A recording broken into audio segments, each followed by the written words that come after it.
গত 30শে মার্চ সংসদে দাঁড়িয়ে স্বরাষ্ট্রমন্ত্রী সালাউদ্দিন আহমেদ বলেছিলেন, বাংলাদেশে ইউনূসের আমল থেকে যে চলমান মব কালচার সেটি আর থাকবে না। অবশ্য স্বরাষ্ট্রমন্ত্রীর এমন বক্তব্যের 2 দিনের মাথায় মব সৃষ্টির পর পুলিশকে পিটিয়ে সাজাপ্রাপ্ত আসামিকে ছিনতাইয়ের ঘটনা ঘটে যশোরের কেশবপুরে। সবশেষ গত 2 দিনে দেখা যাচ্ছে মবের ঘটনা ইউনূসের আমলের মতোই বাড়ছে। 10 ফেব্রুয়ারি টিএসসিতে হামলার ঘটনার পরদিনই কুষ্টিয়ায় মাজারে হামলা ও হত্যাকাণ্ডের ঘটনা মনে করিয়ে দিচ্ছে ফিরে এসেছে ইউনূসের আমলের মব সন্ত্রাসের সেই দিনগুলো। এর মধ্যে বাড়ছে চাঁদাবাজির ঘটনাও। মব সন্ত্রাস আর চাঁদাবাজির ঘটনার মধ্যে গণমাধ্যমের আরেকটি খবর হলো, নতুন করে সংগঠিত হচ্ছে জঙ্গিরা। সবচেয়ে আতঙ্কের খবর হলো, এবার জঙ্গি তৎপরতা ধরা পড়েছে 16 বছরের কিশোর।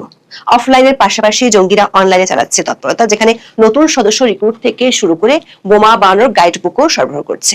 এর মধ্যে আরেকটি খবর পুলিশ আর গোয়েন্দাদের আতঙ্ক বাড়াচ্ছে। সেটি হলো পেন গান বা দেখতে কলমের মতো একটি অস্ত্র এখন সন্ত্রাসীদের কিলিং মিশনের হাতিয়ার। দেখতে হুবহু স্টিলের কলমের মতো এই অস্ত্রটার উপরে থাকে একটি পুশ বাটন এবং সামনে সূচনা নিব। তবে এতে কোনো কালি নেই, বরং ভেতরে রয়েছে গুলি। একটি মোচড় দিয়ে বাটনের চাপ দিলেই বেরিয়ে আসে প্রাণঘাতী .22 ক্যালিবারের বুলেট। সাধারণ মানুষের চোখে এটি কেবল একটি কলম, কিন্তু অপরাধীদের হাতে এটি ভয়ঙ্কর এক মারণাস্ত্র।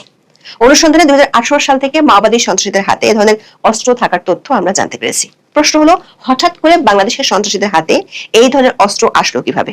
মব আর চাঁদাবাজি ঠেকাতে না পারা নতুন সরকার নতুন জঙ্গি আর নতুন অস্ত্রের দৌরাত্ম্য কিভাবে ঠেকাবে?